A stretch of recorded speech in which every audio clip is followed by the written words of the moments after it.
راجندر نگر میں اتوار کی رات ایک نوبیاہتا خاتون کی مشتبہ حالت میں موت ہو گئی، جس کے بعد اس کے شوہر پر شکوک و شبہات ظاہر کیے جا رہے ہیں اور پولیس نے تفتیش شروع کر دی۔ مہلوکا کی شناخت 26 سالہ ایشوریا کے طور پر ہوئی ہے، جو اپنے شوہر راجو کے ساتھ جنا چیتنیا فیز 2 میں مقیم تھی۔ اس جوڑی کی شادی محض 1 ماہ قبل ہوئی تھی اور ان دونوں نے لو میرج کی تھی۔ اتوار کی رات یہ دونوں راجو کے والدین کے گھر گئے تھے اور بعد میں واپس اپنے گھر لوٹ آئے۔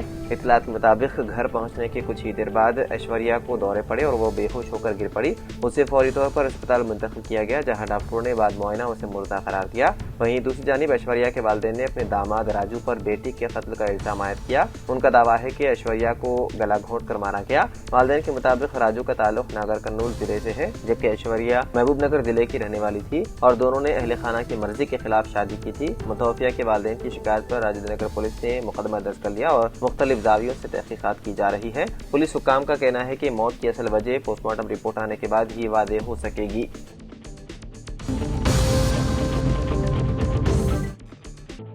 تلنگانہ اسمبلی کے سرمائی اجلاس کے دوران وزیر اعلیٰ ریونت ریڈی کے سابق وزیر اعلیٰ KCR سے ملاقات کرنے پر BRS کے کارگزار صدر KTR نے رد عمل ظاہر کیا۔ واضح رہے کہ ایوان پہنچنے والے KCR سے ریونت ریڈی نے مصافحہ کیا۔ ریونت ریڈی KCR کی نشست تک پہنچے، ان سے خیر سگالی ملاقات کی اور ان کی صحت کے بارے میں دریافت کیا۔ کئی برسوں بعد دونوں رہنماؤں کی اس ملاقات نے سیاسی حلقوں میں خاصی توجہ حاصل کی، جبکہ اس واقعے سے متعلق ویڈیو سوشل میڈیا پر وائرل ہو رہی ہے۔ اس واقعے پر BRS کے کارگزار صدر KTR نے رد عمل ظاہر کیا۔ انہوں نے پیر کو اسمبلی لابی میں میڈیا سے غیر رسمی گفتگو کے دوران کہا کہ KCR کے لیے احترام ہونا ہی کافی ہے۔ تلنگانہ لانے والے قائد کے طور پر KCR کے تئیں ریاست کے ہر فرد کے دل میں عزت ہے۔ اگر وزیر اعلیٰ میں ایوان کے اندر KCR سے ملنے کی شائستگی ہے تو یہی شائستگی باہر کی باتوں میں بھی نظر آنی چاہیے۔ سیاسی حریف اگر اس طرح ایک دوسرے سے مل کر پیش آتے ہیں تو یہ اچھی بات ہے۔ اس کے ساتھ ہی KTR نے مونچھیں اور داڑھی بڑھانے کے معاملے پر بھی طنز کیا۔ انہوں نے وزیر اعلیٰ پر طنز کرتے ہوئے کہا ہے کہ داڑھی بڑھانے والا ہر شخص گبر سنگھ نہیں بن جاتا۔ داڑھی بڑھانا آسان ہے مگر حکومت چلانا مشکل ہے۔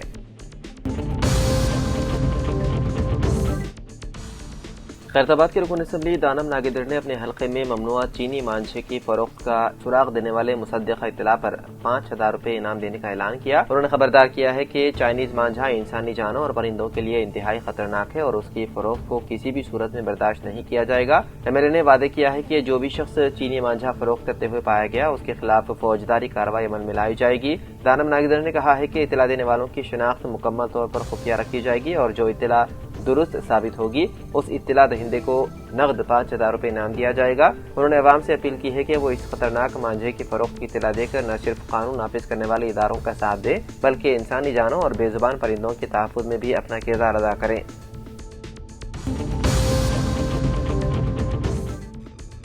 اعلیٰ تعلیم کے لیے امریکہ گئی ہوئی تلنگانہ کی 2 طالبات ایک سڑک حادثے میں ہلاک ہو گئی۔ کیلیفورنیا میں پیش آئے اس حادثے میں محبوب آباد ضلع کے گارلا منڈل سے تعلق رکھنے والی 24 سالہ میگھنا اور 24 سالہ بھاونا کی موت ہو گئی۔ میگھنا گارلا منڈل میں واقع میسیوا کے منتظم ناگیشور راؤ کی بیٹی بتائی گئی ہے، جبکہ بھاونا ملکانور کی نائب سرپنچ کوٹیشور راؤ کی بیٹی تھی۔ اطلاعات کے مطابق جس گاڑی میں یہ دونوں سفر کر رہی تھی وہ شدید حادثے کا شکار ہو گئی، جس کے نتیجے میں دونوں کی موقع پر ہی موت ہو گئی۔ بہتر مستقبل کی امید میں بیرون ملک گئے اپنے بچوں کی اس طرح ہمیشہ کے لیے چلے جانے سے گارلا منڈل میں غم کی لہر دوڑ گئی۔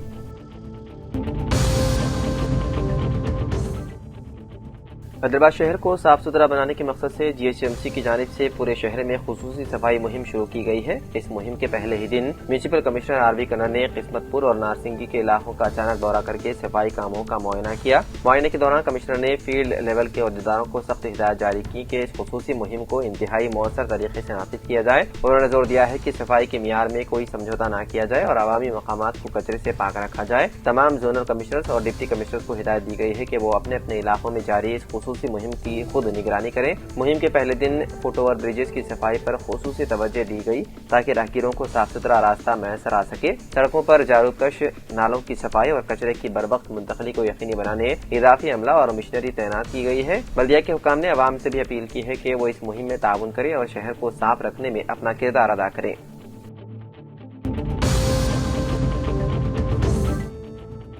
تلنگانہ کے ضلع نگر کنول کے کولہاپور فارسٹ رینج کے تحت نلاملا کے گھنے جنگلاتی علاقے میں خفیہ خزانے کی تلاش میں غیر قانونی کھدائی کرنے والے افراد کو گرفتار کر لیا گیا۔ اتوار اور پیر کے درمیانی شب مالن چنتلاپلی بیٹ کے علاقے میدر بنڈا کے قریب واقع دیونی بوکا نامی مقام پر یہ کارروائی انجام دی جا رہی تھی۔ تفصیلات کے مطابق بعض شرپسند عناصر اس قدیم مقام پر خزانے کی لالچ میں کھدائی کر رہے تھے کہ اسی دوران محکمہ جنگلات کے حکام نے چھاپہ مار کر انہیں رنگے ہاتھوں پکڑ لیا۔ حکام نے ملزمین کو حراست میں لے کر کولہاپور فارسٹ ڈیپو منتقل کر دیا۔ کارروائی کے دوران کھدائی کے لیے استعمال ہونے والا سامان اور ملزمین کی موٹر سائیکلیں بھی ضبط کر لی گئی۔ مقامی دیہاتیوں کا الزام ہے کہ گزشتہ کئی ہفتوں سے اس غار نما مقام پر خزانے کے لیے کھدائی کی جا رہی تھی اور بعض افراد نے وہاں موجود قدیم مورتیوں اور فن پاروں کو بھی نقصان پہنچایا۔ عوامی علاقوں میں اس بات پر حیرت کا اظہار کیا جا رہا ہے کہ کئی ہفتوں سے جاری ان سرگرمیوں کا محکمہ جنگلات کو علم کیوں نہیں ہو سکا۔ پکڑے گئے افراد کو مزید تحقیقات اور قانونی کارروائی کے لیے اچمپیٹ فارسٹ ڈویژنل آفس منتقل کر دیا گیا۔ حکام اس بات کی بھی جانچ کر رہی ہے کہ آیا اس گروہ کا تعلق کسی منظم بین ریاستی گینگ سے تو نہیں۔ ریاست آندھرا پردیش کے وشاکھاپٹنم کے دوواڑا کے راستے ایرناکولم جانے والی ٹاٹا ایرناکولم ایکسپریس میں آتش زدگی کا واقعہ پیش آیا۔ یہ حادثہ رات تقریباً 1:30 بجے اچانک پیش آیا، جس کے نتیجے میں 2 AC کوچز جل کر تباہ ہو گئے۔ اس حادثے میں ایک شخص زندہ جل گیا۔ اتوار کی رات ایرناکولم ایکسپریس سے انکاپلی دیر سے پہنچی۔ وہاں سے روانہ ہونے کے بعد نرسنگ پلی کے قریب B1 AC کوچ کے بریک جام ہونے کی وجہ سے آگ بھڑک اٹھی، جس کے نتیجے میں B1 اور M2 AC کوچز میں آگ لگ گئی۔ اس واقعے کو یلا منچلی کے قریب ایک پوائنٹ پر لوکو پائلٹ نے محسوس کیا اور فوری طور پر ٹرین کو اسٹیشن پر روک دیا۔ انکاپلی، یلا منچلی اور ناکاپلی سے فائر بریگیڈ کا عملہ موقع پر پہنچ گیا اور آگ پر قابو پایا، لیکن تب تک دونوں کوچز مکمل جل کر خاک کی سر ہو گئے تھے۔ B1 کوچ میں ایک شخص زندہ جل گیا۔ متوفی کی شناخت وشاکھاپٹنم کے 70 سالہ چندرشیکھر سندر کے طور پر کی گئی ہے۔ ریلوے کے اعلی حکام موقع پر پہنچ کر معائنہ کر رہے ہیں۔ اس حادثے کے باعث وشاکھاپٹنم F روٹ پر تمام ٹرینوں کی آمد رفت روک دی گئی۔ رات 3:30 بجے کے بعد جلے ہوئے دونوں کوچز کو ہٹا دیا گیا۔ حادثے کے سبب متاثرہ کوچز کے مسافروں کو شدید سردی میں کافی دیر تک اسٹیشن پر انتظار کرنا پڑا۔ مادہ ریلوے حکام نے انہیں 3 RTC بسوں کے ذریعے سامر لکوٹا ریلوے اسٹیشن منتقل کیا۔ سامر لکوٹا میں 2 AC کوچز جوڑ کر وہاں سے ٹرین کو ایرناکولم روانہ کر دیا گیا۔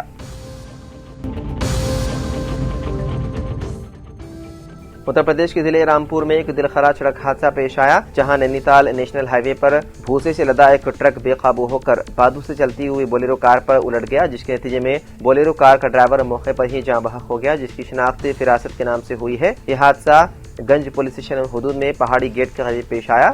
پولیس کے مطابق ہائی وے پر گزرنے کے دوران بھوسا لے جانے والا ٹرک اچانک اپنا توازن کھو بیٹھا اور بازو سے گزر رہی بولیرو کار پر جا گرا۔ ٹکر اتنی شدید تھی کہ بولیرو ڈرائیور نے موقع پر ہی دم توڑ دیا۔ حادثے کی اطلاع ملتے ہی ضلع رامپور کے پولیس سپرنٹینڈنٹ ودیا ساگر مشرا قریبی پولیس اسٹیشن کے عملے کے ساتھ موقع پر پہنچے۔ JCB کی مشین کی مدد سے شدید طور پر تباہ شدہ بولیرو سے نعش کو باہر نکالا گیا۔ بعد قانونی کارروائی مکمل کرنے کے بعد نعش کو پوسٹ مارٹم کے لیے ضلع اسپتال منتقل کر دیا گیا۔ میڈیا سے بات کرتے ہوئے SP ودیا ساگر مشرا نے بتایا ہے کہ حادثے کے فوراً بعد راحت و بچاؤ کارروائیاں شروع کر دی گئی۔ انہوں نے وعدہ کیا ہے کہ بولیرو میں صرف ایک ہی شخص موجود تھا اور ٹرک یا بھوسے کے نیچے کسی اور کے دبے ہونے کے شواہد نہیں ملے۔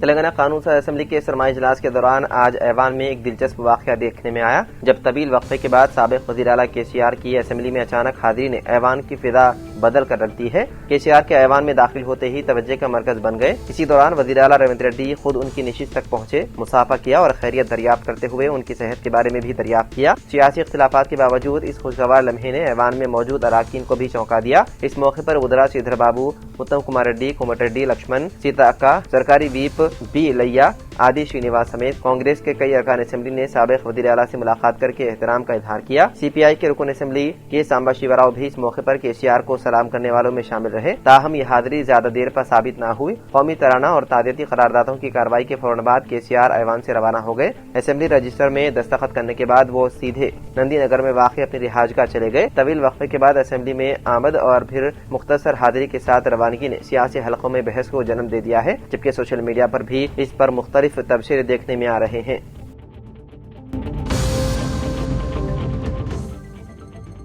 سرد ہواؤں کے اثر سے گریٹر حیدرآباد میں درجہ حرارت معمول سے کم ہو رہا ہے، جس کے باعث شہر میں سردی کی شدت بڑھ گئی ہے۔ ہفتے کی رات سے اتوار کی صبح تک شہر میں کم سے کم درجہ حرارت 13.2 ڈگری سیلسیس اور زیادہ سے زیادہ درجہ حرارت 27.2 ڈگری سیلسیس ریکارڈ کیا گیا، جبکہ ہوا میں نمی کی مقدار